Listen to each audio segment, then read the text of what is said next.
राजस्थान की पहचान हिंदुस्तान नहीं बल्कि पूरी दुनिया के अंदर सांस्कृतिक विरासत को लेकर तो है ही, लेकिन एक शांति प्रिय और अपराध मुक्त व्यवस्थाओं को लेकर के भी राजस्थान का नाम विशेष अग्रणी पंक्ति में गिना जाता है। लेकिन सर वर्तमान में कुछ ऐसी परिस्थितियां हो चुकी है जिनकी वजह से ये जो टाइटल, ये जो व्यवस्था, ये जो तमगा हमें मिला वो धुलता हुआ दिख रहा है। हो ये गया है कि गृह विभाग के अधीन आने वाली राजस्थान पुलिस और उसको डील करने वाले मुख्यमंत्री जी शायद इसको लेकर के गंभीर नहीं है, क्योंकि राजस्थान के एक घटनाओं के क्रम को लेकर निर्णय सुप्रीम कोर्ट ने दिया, उसको बेस बना लिया राजस्थान की व्यवस्थाओं को। अब राजस्थान की व्यवस्थाओं के बेस के ऊपर पूरे देश में निर्णय दिया गया। साहब वो व्यवस्था यदि सकारात्मक होती, नाक ऊंचा करने वाली होती, तब ये लगता कि हाँ जी हमने कुछ अचीव किया है। लेकिन सर यहां पे एक नकारात्मक खबर, एक नकारात्मक घटनाक्रम को लेके हम सुप्रीम कोर्ट के निर्णय का आधार बन गए। हो क्या गया है कि सुप्रीम कोर्ट ऑफ इंडिया ने अपना एक जजमेंट दिया है। एक जजमेंट तो हम नहीं कहेंगे, एक पीआईएल, पब्लिक इंटरेस्ट लिटिगेशन, खुद से ही सुओ मोटो एक्शन लेकर के दायर कर दी है, जिसकी सारी व्याख्या मैं करूंगा। और कहा है कि भाई कस्टोडियल डेथ यानी जो हिरासत में मौतें राजस्थान में हो रही हैं वो बहुत चिंताजनक है। अब उनका न्यायिक जांच कैसे हो, उसको चेक कैसे किया जाए, तो साहब आपको सीसीटीवी चाहिए। सीसीटीवी वहां पे उपलब्ध ही नहीं है। तो गृह विभाग के पास में, राजस्थान सरकार के पास में किस चीज की कमी है? नीति की कमी है या नीयत की कमी है? सोचने वाली बात होगी, क्योंकि इनको लेकर के विशेष व्यवस्था सुप्रीम कोर्ट ने आज से नहीं बहुत पहले दे दी थी, जिसका सारी चर्चा का क्रम मैं आपके साथ में शुरू करता हूं। साथियों 4 सितंबर 2025 3:22 द हिंदू पे एक ये न्यूज पब्लिश होती है। न्यूज में लिखा है, Supreme Court takes suo motu cognizance of non functional CCTVs in police stations. अब यहां पे दो शब्दों को समझ लीजिए। पहला है सुओ मोटो कॉग्निजेंस। क्या होता है सुओ मोटो कॉग्निजेंस? का मतलब है कि सुप्रीम कोर्ट ने स्वतः संज्ञान ले लिया है, यानी वहां पे कोई पीआईएल दाखिल नहीं हुई, कोई व्यक्ति जाकर के वहां बोलने नहीं गया। सुप्रीम कोर्ट ने अपने स्तर के ऊपर जब दैनिक भास्कर की खबर को पढ़ा, जिसमें 11 मौतों का जिक्र था और वो भी कस्टोडियल डेथ, कि व्यक्ति जेल में है और जेल में उसकी मृत्यु हो जा रही है, तो उसको लेकर के बड़ी चिंता व्यक्त की गई और उस बात को लेकर के वहां पे सीसीटीवी इश्यूज को लेकर उन्होंने अपना एक सुओ मोटो कॉग्निजेंस ले लिया। इसको थोड़ा डिटेल में जब आप देखें तो सर राजस्थान में क्या हुआ, 7-8 महीनों में 11 लोगों की पुलिस हिरासत में मौत हो गई। अभी जो 11 लोगों की मौत हुई, इस बात को दैनिक भास्कर ने काफी हाईलाइट तरीके से पब्लिश किया। तो इसी खबर को बेस बनाया जस्टिस विक्रम नाथ और जस्टिस संदीप मेहता की बेंच ने, और इन्होंने क्या किया, सुओ मोटो एक्शन लेकर के खुद की तरफ से पीआईएल दाखिल कर दी। अब इस बात को यूं समझना होगा कि सुप्रीम कोर्ट ऑफ इंडिया जब किसी विषय को उठा रहा है और उसको बेस बना रहा है, सुओ मोटो एक्शन ले रहा है, तो ये मिसाल है न्यायिक सक्रियता की, जुडिशियल एक्टिविज्म का। एक अच्छा इंपॉर्टेंट ये हमारे लिए इशू बन रहा है। तो यहां पे बात ये समझिए कि वर्तमान समय में जो 8-10 महीनों की घटनाएं हुई हैं, तो उसमें गृह विभाग आखिर में कर क्या रहा था? क्या मुख्यमंत्री जी को इन घटनाओं के बारे में सूचना नहीं है?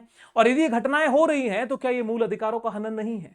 और मूल अधिकारों का हनन तो एक टेक्निकल विषय हो जाता है, क्या ये वाजिब है? क्योंकि सजायाफ्ता कोई व्यक्ति यदि जेल में है, यदि कोई व्यक्ति सजा नहीं प्राप्त है, अगर वो एक एज इट मतलब जांच के अधीन होकर के वो अगर जेल में के अंदर उसको रखा गया है, उसकी मृत्यु होती है और वो कारण की व्याख्या नहीं कर पाते हैं, तो उसकी जिम्मेदारी तो सरकार की बनती है। आप इन 11 मौतों का थोड़ा सा एक बार आंकड़ा देख लीजिए। सर सबसे पहले कांकरौली थाने राजसमंद से खबर है, अगस्त 2025 में खूबचंद की एक मौत होती है, व्यक्ति थे खूबचंद। जवाब दिया पुलिस ने, विधि के अनुसार उपलब्ध कराएंगे। भाई जैसा कानून कहेगा कानून के हिसाब से बात करेंगे, सीसीटीवी फुटेज नहीं दिए गए। ऋषभदेव पुलिस थाना, जो अगस्त 2025 में सुरेश पंचाल की मौत होती है, जवाब आता है जानकारी नहीं दे सकते। क्यों नहीं दे सकते? No reason. थाना गोगुंदा, जिला उदयपुर की खबर है, मई 2025 में सुरेंद्र देवड़ा की मौत होती है, सीसीटीवी उपकरण पुराना होने से स्टोरेज ही नहीं था। ठीक है। इसके बाद में अलवर का सदर थाने की खबर है, अंकित सैनी की मौत होती है, रिकॉर्डिंग इनको पास उपलब्ध नहीं थी। खेतरी थाना झुंझुनू में पप्पूराम मीणा, अप्रैल 2025 में इनकी मौत हो जाती है। इस विषय को लेकर पूरे थाने को लाइन हाजिर भी किया गया, जांच चल रही है इसलिए सीसीटीवी फुटेज नहीं दे सकते। परसाद थाना सलूम्बर जिला, मार्च 2023, अर्जुन मीणा की मौत, सीसीटीवी उपलब्ध नहीं, बैकअप ही नहीं है। सुखेर थाना उदयपुर, तेजपाल मीणा की मौत, सीसीटीवी तकनीकी कारणों से खराब हो चुका है।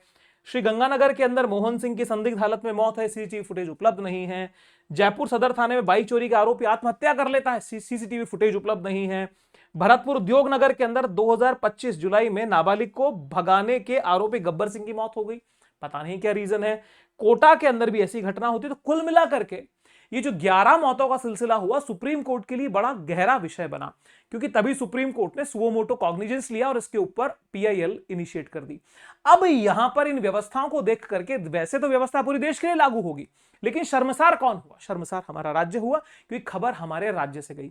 अब मेरे साथियों यहां पे 2-3 चीजों को समझिए कि आखिर में कस्टोडियल डेथ के रीजन क्या हो सकते हैं। सर यहां 2 बातें हो सकती हैं, एक नेचुरल डेथ, एक सुसाइड, और एक इंटेंशनल, यानी सामने से कोई आदमी आकर के आपके ऊपर जानलेवा हमला कर दे, यानी किसी को मरवा दिया जाए।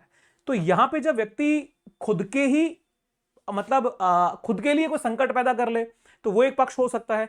तो सीसीटीवी फुटेज यदि उपलब्ध है तो पुलिस के लिए वो प्रोटेक्शन का काम करेगा कि साहब हमने यहाँ कुछ नहीं किया, इसने इस गलती की वजह से इसकी जान चली गई। दूसरी चीज, यदि पुलिस के द्वारा वहां प्रताड़ित किया जाता है, पुलिस सिर्फ एक ही चीज के लिए प्रताड़ित करेगी, आप समझ सकते हैं उसको अच्छे से। कमेंट बॉक्स ओपन है, बता दीजिएगा किस वजह से, क्योंकि हर बात को व्यक्त करना आवश्यक नहीं होता। और तीसरी चीज जो आती है वो ये है कि भाई आखिर में पुलिस स्टेशन या किसी 2 लोगों की आपसी रंजिश का तो कोई व्यक्ति शिकार नहीं हो गया। तो अक्सर ये देखा जाता है कि पुलिस की व्यवस्थाओं के अंदर कस्टोडियन जो डेथ होती है वो मूल अधिकारों को तो हनन करती ही करती है, लेकिन वो कहीं ना कहीं एक सामंतवादी विचार का भी पोषण करती है। क्योंकि पुलिस जो है, पुलिस का काम जनता की भलाई है, जनता के अंदर विश्वास और अपराधियों में डर है, यही राजस्थान पुलिस का मोटो है। लेकिन हो क्या रहा है कि अपराधियों में तो विश्वास पनप जाता है और आमजन में डर पनप जाता है कि भाई पुलिस के पास अगर कोई खबर लेके गया तो उल्टा हम पे ना रिवर्ट हो जाए। अब वो व्यक्ति अगर जेल में बंद है तो जेल में वो सजा काट रहा है और रूल ऑफ लॉ इस देश में एप्लीकेबल है। राजस्थान इसी देश का हिस्सा है। तो आदरणीय मुख्यमंत्री जी, गृह विभाग इस बात को कॉग्निजेंस में ले एटलीस्ट कि भाई जब रूल ऑफ लॉ एक्टिव है तो कानून के हिसाब से सजा मिलेगी, मन मर्जी से काम नहीं चल सकते। तो ये लचर रवैया राजस्थान पुलिस का निश्चित रूप से है। और अगर कस्टोडियन डेथ में 11 के 11 एग्जाम्पल ऐसा पॉसिबल नहीं है कि इनकी मृत्यु में राजस्थान पुलिस या प्रत्यक्ष अप्रत्यक्ष रूप से शामिल नहीं हो, संभावनाएं बहुत कम है। आपका विचार क्या है बताइएगा। तो सर सुप्रीम कोर्ट ने पुराने आदेश भी इस कंसर्न में दिए हैं, मतलब ऐसा आज अगर पहली बार हो रहा होता तो एक संतोष भी हो जाता कि चलो पहली घटनाएं देखते हैं, लेकिन सुप्रीम कोर्ट ऐसे मैटर्स को लेकर पहले भी अपने निर्णय दे चुका है। जो निर्णय दिया है उसको थोड़ा गंभीरता से देखिए सर। एक जो निर्णय काफी पुराना है, काफी पॉपुलर भी है, DK Basu versus State of West Bengal. DK Basu case के सुप्रीम कोर्ट कह चुका है भैया जेलों के अंदर सीसीटीवी परफेक्टली लगाइए। कस्टोडियल जो डेथ है उसको लेकर के काफी बेटरमेंट करने की बात हुई। 2018 में फिर आदेश दिया कि सीसीटीवी लगाने, उनकी कार्यक्षमता सुनिश्चित करने के लिए फिर से निर्देश दे दिए। लेकिन इन सब के बावजूद एक केस जो अगला आता है ये है सबसे इंपॉर्टेंट, सबसे मेजर केस, जिसका नाम है परमवीर सिंह सैनी वर्सेस बलजीत सिंह। 2020 का मेरे साथियों ये केस है।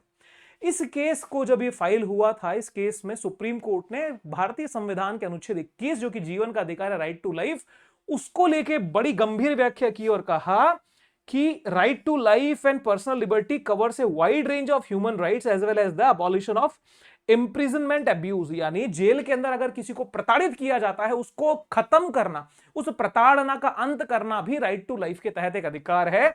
This decision place a very high value in fundamental right to life. ठीक है सर। तो कुल मिलाकर के ये जो निर्णय आया परमवीर सिंह वाला, इस परमवीर सिंह के निर्णय में सुप्रीम कोर्ट ने बड़ी स्पष्ट व्याख्याएं करी कि आखिर में सीसीटीवी किस तरीके से आपको प्लेस करने होंगे। अब आप कुछ पॉइंट्स को गंभीरता से देखें तो पूरा मुद्दा आपको क्लियर हो जाएगा। इस केस के अंदर सर बात कहा गया कि भाई देखो जो भी जांच एजेंसीज हैं, पुलिस स्टेशन हैं, क्योंकि आपके साथ में अगर आपको इंटेरोगेट किया जा रहा है, आपकी जांच पड़ताल हो रही है, पूछताछ हो रही है, तो बहुत जगह हो सकती है, सिर्फ पुलिस स्टेशन ही नहीं है। सीबीआई के ऑफिस हैं, एनआईए है, ईडी के ऑफिस हैं, नार्कोटिक कंट्रोल ब्यूरो है, डीआरआई है, एसआई एसएफआईओ है, इन सब में सीसीटीवी लगे हों और हर जगह हों। अब क्या होता ना, कानून तो एक एक पॉइंट की व्याख्या करता है, तो इन्होंने कहा भी कहां कहां लगने चाहिए। देखो कहां के थे, थाने या ऑफिस में प्रवेश और उसकी एग्जिट दोनों जगह हो, लॉकअप जहां जेल है वहां सीसीटीवी होना चाहिए, गलियारे जो गलियारे हैं, कॉरिडोर्स हैं, वहां पे हो, ड्यूटी रूम में हो, बरामदों में हो, यहां तक कि वॉशरूम के बाहर तक भी सीसीटीवी फुटेज या सीसीटीवी कैमरा जो है वो लगे होने चाहिए। अब ना सिर्फ लगे होने चाहिए, निर्णय देखो सर आगे का, नाइट विजन कैमरास चाहिए, यानी रात्रि का समय हो, प्रकाश की व्यवस्था नहीं है तो भी वो 24 घंटे काम कर सकें। उसके बाद में कि साहब अगर कितना टाइम फोटोज हमें रखना पड़ेगा तो मिनिमम 12 मंथ रखिए, 18 महीने रखें तो और बेहतर होगा। ऑडियो के साथ वीडियो भी, मतलब वीडियो नहीं हो ऑडियो भी होना चाहिए, बात क्या हो रही है वो भी वो कैप्चर करे। आप देखिए ना, व्यवस्था तो बड़ी अच्छी दी हुई है। अब लाइट नहीं हो तो सोलर पावर या विंड पावर का आपको अरेंज करना पड़ेगा। डेटा बैकअप की जिम्मेदारी साहब एसएचओ की होगी, स्टेशन हाउस ऑफिसर की होगी, और SHO would be responsible for this entire scenario. CCTV का मेंटेनेंस हो रहा है नहीं हो रहा है। अब ये सोचने वाली बात है कितने एसएचओ इस चीज को लेकर सीरियस हैं, क्योंकि राजस्थान की खबर जब वहां गई और कानून व्यवस्था की जो लचर स्थिति पैदा हुई, इसकी जिम्मेदारी किसकी? ऑब्वियसली राजस्थान सरकार की, क्योंकि पुलिस जो है, पुलिस तो प्रशासन का हिस्सा है। प्रशासन के ऊपर जो नकेल कसने का काम वो सरकार करती है। अब नकेल किसी के हाथ में है भी या नहीं, या नकेल निकल के बाहर पड़ी है, ये तो सर समय बताएगा। तो यहां पे वर्तमान समस्याएं बहुत सारी निकल के आई, जिसके अंदर सुप्रीम कोर्ट ने कहा कि राज्य लापरवाही कर रहे हैं, कस्टोडियल डेथ्स हो रही हैं, जवाबदेही की कमी है, और सिर्फ मिजोरम, गोवा, अंडमान निकोबार और लद्दाख ऐसे जगह हैं जिन्होंने इसको ठीक से पालन किया है, बाकी किसी राज्य ने नहीं किया। तो खबर कहां से उठी? राजस्थान से, पूरी हिंदुस्तान के लिए एप्लीकेबल हो गई। अब साहब यहां पे जांच ये समझना पड़ेगा कि सुप्रीम कोर्ट दो तीन बातों को लेकर कंसर्न है कि पहली बात फंडामेंटल राइट का एनक्रोचमेंट हो रहा है, दूसरी चीज ये कि हिरासत में मौत हो रही है, मारपीट हो रही है, उत्पीड़न हो रही है, ऐसी घटनाएं सीसीटीवी की अनुपस्थिति में छुप जाती हैं। हुआ या नहीं हुआ हमें क्या पता। तो सीसीटीवी होता ना, जरा मुस्कुराइए, आप कैमरे की नजर में हैं तो आदमी कॉन्शियस रहता है। अगर आपने कैमरा है भी नहीं और लिखा है कि यहां कैमरा लगा है, तो काफी हद तक के अपराध तो उसी व्यवस्था से बच जाते हैं। तो अपराध को रोकने वाली जो संस्थाएं हैं वो उस चीज को खुद पे लागू क्यों नहीं कर रही? तो क्या दाल में कुछ काला है, या परिस्थितियों का लाभ उठाया जाता है कि भाई सीसीटीवी नहीं है, कुछ एक्टिविटी कर लेते हैं, 2 पैसे घर लेके चलेंगे, बढ़िया से काम चल जाएगा। तो सीसीटीवी क्या है? एक साक्ष्य होता है। ये पुलिस के लिए भी फेवरेबल है और आरोपी के लिए भी, क्योंकि कल को आरोपी ये आरोप लगा दे कि साहब पुलिस ने हमारे साथ में गलत किया, और वाकई में पुलिस ने कुछ ना किया हो, तो वो पुलिस को बचाएगा। तो कुल मिलाकर के सीसीटीवी की अनुपस्थिति का होना और जानबूझ के उनको हटाया जाना या कमजोर करना गलती पक्ष में दिखा रहा है, विपक्ष में नहीं। यानी राज्य सरकार और गृह विभाग और पुलिस जो डिपार्टमेंट है उसको सोचना पड़ेगा, इसके ऊपर निर्णय ठीक से लेने पड़ेंगे।